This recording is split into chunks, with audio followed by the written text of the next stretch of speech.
مولانا سید سجاد حسین نقوی وہ بات کریں گے ٹاپک پر، لیکن اس سے پہلے ہم بات کریں گے جو گزشتہ روز واقعہ رونما ہوا پاکستان میں کوئٹہ میں، جو جس طرح کارکنوں کو بے دردی سے قتل کیا گیا، ان کو ذبح کیا گیا، اس بے دردی کے ساتھ جو آج کے کل کے معاشرے میں کہیں کوئی مثال نہیں ملتی، اور یہ ظلم بازہرا برادری کے ساتھ کیوں ہوتا ہے، اس پر بھی بات کرنی ہے۔ کون لوگ ہیں یہ ان کو ذبح کرنے والے، ان کے بارے میں پھر بھی اگر وہ اسی طرح کام لیتے رہے اور ہر بار نئے نئے عہدیدار اور جو ذمہ دار ہیں وہ آ کر نئے نئے دعوے کرتے ہیں اور وعدے کرتے ہیں، لیکن عملی طور پر کچھ نہیں ہوتا۔ وہاں اس وقت بھی جنازے رکھ کر کے اس پر بیٹھے ہوئے ہیں ہمارے مومنین، اور شیعہ برادری کے لوگ سارے بیٹھے ہوئے ہیں، احتجاج کر رہے ہیں، اور ان کا مطالبہ جو ہے وہ جائز ہے ہمیشہ، کیونکہ وہ پڑھے لکھے لوگ ہیں، یہی شاید ان کا قصور ہے کہ ہر چیز کو سمجھتے ہیں اور وہی بات کرتے ہیں جو ہونے والی ہوتی ہے۔ تو اس موقع پر ہم ادائی ٹی وی کی طرف سے اور اوورسیز پاکستانیوں کی طرف سے پرزور مطالبہ کرتے ہیں حکومت پاکستان کے سے کہ ان قاتلوں کو کیفر کردار تک پہنچایا جائے، سخت ترین سزائیں دی جائیں تاکہ آئندہ کوئی اس قسم کا واقعہ رونما نہ ہو۔ ہم اس وقت آج ابھی بات کر رہے ہیں آپ سے کہ لیکن اس وقت سخت سردی کیا موسم ہے، اور وہاں اس وقت بھی لوگ احتجاج کر رہے ہیں، بیٹھے ہوئے ہیں، ان کو سال ثواب بھی پہنچا رہے ہیں، اور وزیر داخلہ بھی ابھی آئے ہیں، انہوں نے بھی وعدہ کیا ہے، لیکن ان وعدوں پر کس طرح یقین کیا جائے یہ چلیں آنے والے دنوں میں بھی پتہ چلے گا۔ لیکن اس قسم کی چیزیں جو ہیں یہ ملک کی بدنامی کا باعث بنتی ہیں، اور خصوصاً بار بار جو واقعات ہوتے ہیں ہزارہ برادری کے ساتھ وہ قابل تشویش ہے۔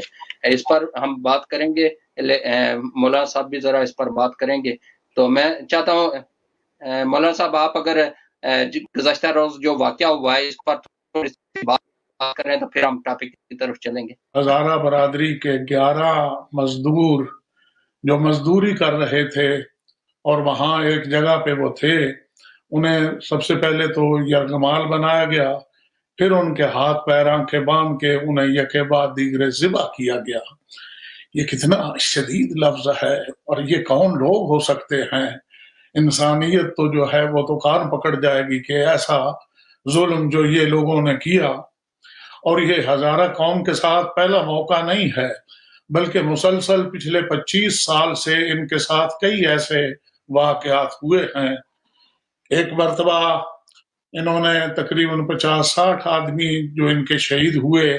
اسی طرح ان کا جنازے لے کے بیٹھے رہے، اور اس وقت کے وزیر اعظم راجہ پرویز اشرف وہ وہاں گئے۔ مگر ہوتا یہ ہے، اور اسے یوں کہنا چاہیے انتہائی افسوس کے ساتھ میں یہ عرض کر رہا ہوں، جب یہ واقعہ رونما اس قسم کا ہوتا ہے تو سب سے پہلے کہ فلاں جگہ پر 11 آدمی شہید کر دیے گئے، تو تقریباً ہر ایک آدمی یہی کہتا ہے بہت ظلم ہوا، انہیں کیفر کردار تک پہنچنا چاہیے، ان کی تفتیش ہونی چاہیے، یہ کیوں ایسا ہوا۔ مگر جیسے ہی پتہ چلتا ہے کہ وہ شہید ہونے والے شیعہ تھے، تو بہت سارے یہ جو اس وقت تک ہمدردی کر رہے تھے اور بیان داغ رہے تھے، یوں لگتا ہے جیسے ان کے وہ جو جس طرح ٹیلی فون سے بیٹری ختم ہو جاتی ہے پھر وہ خاموش ہو جاتی ہے۔ اور یہ سب سے زیادہ افسوسناک بات ہے کہ کیا شیعہ اس ملک کے اتنے ہی وفادار اور اتنے ہی حقوق نہیں رکھتے جتنا ہر ایک پاکستانی کو ہونا چاہیے؟ بلکہ شیعہ تو پاکستان کے بانی ہیں، شیعوں ہی کے ہاتھوں سے پاکستان کا وجود معرض وجود میں آیا ہے، اور ہزارہ قوم کی تو بہت خدمات ہیں۔ ان کا سب سے پہلے انہی کا جرنیل تھا جس نے جنگوں میں کامیابی حاصل کی اور پاکستان کی وہ جو آرمی اور فوجی طاقت ہے اس کا لوا بنوایا، جنرل موسیٰ خان آل اللہ مقامہ و نبر اللہ مرکزہ۔ مگر ہوا یہ ہے کہ پچھلی 2-3 مرتبہ ان کے ساتھ دھوکہ ہوا۔ یہ ان کے ساتھ انہیں کہا گیا کہ دشمن پکڑے جائیں گے، وہ کیفر کردار تک پہنچیں گے۔ آخر آج دنیا کہاں سے کہاں پہنچ گئی؟ وہ یہ واردات کرنے والے واردات کرنے کے بعد آسمان پہ چلے گئے یا معاف رکھنا زمین انہیں نگل گئی۔ سب کو معلوم ہے کہ انہیں رات بھر ٹھہرانے والے کون تھے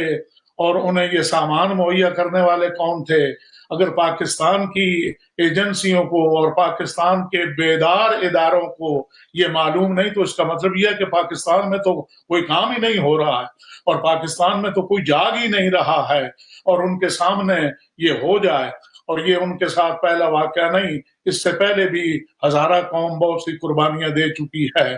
مگر انفارچونیٹلی انہیں انصاف نہیں ملا اور انہیں یہی طفل تسلیاں دی جاتی رہیں۔ اور بالکل وہ ایک عربی کا محاورہ ہے، وہ سائیکلوسٹائل قسم کا بیان دے دیتے ہیں۔ وہ عربی کا محاورہ تو کوئی یوں ہے، جس طرح ضعیف آدمی جسے فالج ہو چکا ہو، اس کے منہ سے بہنے والی رال وہ بے قیمتی اور بے وقت ہوتی ہے، اسی طرح ان ارباب بست و کشاد کے وہ بیانات، ان کی کوئی ویلیو نہیں۔ ہم یہ کریں گے، ہم وہ کریں گے، ہم اس طرح پکڑیں گے۔ آج تک کسی عدالت نے سو موٹو لیا اس سلسلے میں؟ کہیں سے کوئی آواز آئی؟ کسی آج تک ہزاروں کی تعداد میں شیعہ پاکستان میں شہید کیے گئے،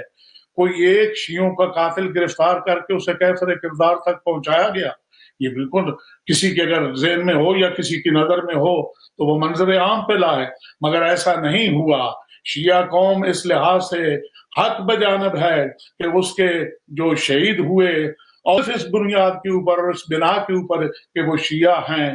اور یہ ہم آل محمد کا مذہب ہے، یہ اہل بیت کا مذہب ہے، تو کیا ہم اپنی جان کے خوف سے اس مذہب کو چھوڑ دیں؟ یہ تو ہونے والا نہیں ہے۔ دنیا یہ چند روزہ ہے، وہ جو شہید ہو گئے ان کی اتنی زندگی تھی، وہ تو اب اپنے آخری مرحلے پہ پہنچ چکے ہیں، ان کی زندگی تمام ہوئی، اخروی زندگی شروع ہوئی۔ وہ تو جا کے اپنے معبود کے سامنے کہہ سکتے ہیں، معبود تو نے دنیا میں بھیجا، ہم دنیا میں گئے، ہم نے دنیا میں جو کچھ ہو سکا نیک کام کیے، اچھے کام کیے، اب آخر پہ درجہ شہادت پہ فائز ہو کے آئے ہیں، جن کے لیے ارشاد ہے لا تقولوا لمن يقتل في سبيل الله اموات، جو شہادت میں شہید ہو جاتے ہیں انہیں مردہ نہ کہو، وہ زندہ ہیں، اللہ کے ہاں سے رزق پاتے ہیں، بلکہ ارشاد ہوتا ہے انہیں گمان بھی نہ کرو۔ اور کوئی شخص بہت جلدی ہی نہ اپھرنے پائے، اس کی وجہ یہ ہے، ارشاد ہوتا ہے من مات علی حب آل محمد مات شہیدہ، جو آل محمد علیہ السلام کی محبت لے کے دنیا سے اٹھتا ہے، یعنی محب اہل بیت، ادھر موت آئی اور سامنے ایک برج ہے جس کا نام ہے اہل بیت کی محبت، جیسے ہی اس برج کو کراس کیا اب وہ مردہ نہیں رہے گا بلکہ وہ شہداء کی صف میں چلا جائے گا۔ اور اگر آپ یعنی یہ لوگ جن کو اس طرح بے دردی سے شہید کیا گیا، قتل کیا گیا، یہ تو حق پہنچتا ہے کہ یہ کہلائیں کہ یہ شہید ہیں۔ اب آپ دیکھتے ہیں وہ ان کی بچیاں وہ پکار کے کہہ رہی ہیں ہمارے گھروں میں تو اب کوئی لاش اٹھانے والا بھی نہیں، آخر وہ کسی کی بیٹیاں ہیں، کسی کی بہنیں ہیں۔ آخر کیوں اتنا ہمارا معاشرہ اور ہمارا ملک جو اسلامی دنیا میں ایک نامور ملک ہے، ایک طاقتور ملک ہے، ایک سوجھ بوجھ رکھنے والا ملک ہے، ایک ایٹمی ملک ہے، مگر وہ اتنا بے بس ہے کہ اس کے مزدوروں کو ذبح کر کے لوگ چلے جاتے ہیں اور پتہ تک نہیں چلتا کہ وہ کون تھے۔ بات دراصل یہ ہے یزیدیت پاکستان میں اتنی اب غالب آ چکی ہے اور اتنی پاورفل ہو چکی ہے کہ وہ نظر نہ آنے کے باوجود بھی اتنی پاورفل ہے، وہ جو اپنا اس کا جی چاہے وہ یزیدیت کرتی رہے، اب ان کے کوئی ہاتھ پکڑنے والا نہیں، انہیں کوئی روکنے والا نہیں۔ اگر اسی طرح ہے تو مولا و آقا امیر المومنین کا وہ فرمان میں سمجھتا ہوں کہ جہاں ایمانوں پہ لکھ کے لگا دینا چاہیے کہ حکومت کفر کے ساتھ چل سکتی ہے مگر ظلم کے ساتھ نہیں چل سکتی، اور ارشاد ہے وَسَيَعْلَمُ الَّذِينَ ظَلَمُوا أَيَّ مُنْقَلَبٍ يَنْقَلِبُونَ، اور ظالم لوگ ان قریب جان لیں گے، یعنی وہ کہاں تک جائیں گے، کتنی وہ مہلت پائیں گے۔ يَرَوْنَهُ بَعِيدًا وَنَرَاهُ قَرِيبًا، آخر إِنَّ بَطْشَ رَبِّكَ لَشَدِيدٌ، انہیں کیا حق پہنچتا ہے کسی کی جان لینے کا۔ اور قرآن نے جو ارشاد فرمایا جس نے ایک جان کو زندہ کیا، ایک نفس کو زندہ کیا، اس نے پوری انسانیت کو زندہ کیا، اور جس نے ایک جان بلا وجہ کے دی اس نے پوری انسانیت کا قتل کیا۔ جب ایک قتل پوری انسانیت کا قتل ہے، ایک احیا پوری انسانیت کا احیا ہے، یہ مسلمان کا اور اسلام کا سبق ہے۔ کیا یہ لوگ مسلمان کہلانے کے حقدار ہیں جنہوں نے یہ ظلم کیا؟ میں آخر میں اس سلسلے کے اوپر یہی عرض کروں گا، ہماری عدالتوں کو بھی اس سلسلے میں نوٹس لینا چاہیے، ہماری آرمی کو بھی اس سلسلے میں